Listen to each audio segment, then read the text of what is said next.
অনেকেই আমাকে জিজ্ঞেস করে যে লারাভেলের সাথে ফ্রন্ট এন্ডে কি ব্যবহার করা যায়। মজার ব্যাপার হচ্ছে লারাভেলের ইকোসিস্টেম বা লারাভেলের আর্কিটেকচার এত জোস, লারাভেল এত লিবারাল, আপনি চাইলেই আপনার পছন্দের ফ্রেমওয়ার্কটা, ফ্রন্ট এন্ড ফ্রেমওয়ার্কটা লারাভেলের সাথে ইউজ করতে পারবেন। আপনি চাইলেই ভিউজেস ইউজ করতে পারবেন, রিঅ্যাক্ট ইউজ করতে পারবেন, এবং লারাভেলের ফ্রন্ট এন্ডের স্ক্যাফোল্ডিংটা এত জোস, আপনি এখানে চাইলে টেলউইন্ড ফ্রেমওয়ার্ক ইউজ করতে পারবেন, বুটস্ট্র্যাপ ইউজ করতে পারবেন, আলপাইন জেএস তো আছেই, যে টল স্ট্যাক, টেলউইন্ড, আলপাইন আপনি জানেন। তো মোট কথা লারাভেলের সাথে আপনি আপনার পছন্দের যে কোনো ফ্রন্ট এন্ড ফ্রেমওয়ার্ক ইউজ করতে পারবেন। Laravel is fantastic. আর ভিউজেস পিক করার কারণ হচ্ছে ভিউজেস অনেক আগ থেকেই, একদম শুরু থেকেই লারাভেল ইকোসিস্টেমের সাথে ইন্টিগ্রেটেড।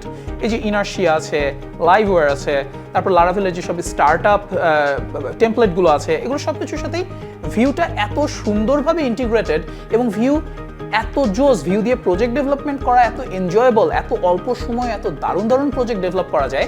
এই কারণে ভিউটা শুরু থেকেই লারাভেল ইকোসিস্টেমে ইন্টিগ্রেটেড এবং অনেক পপুলার।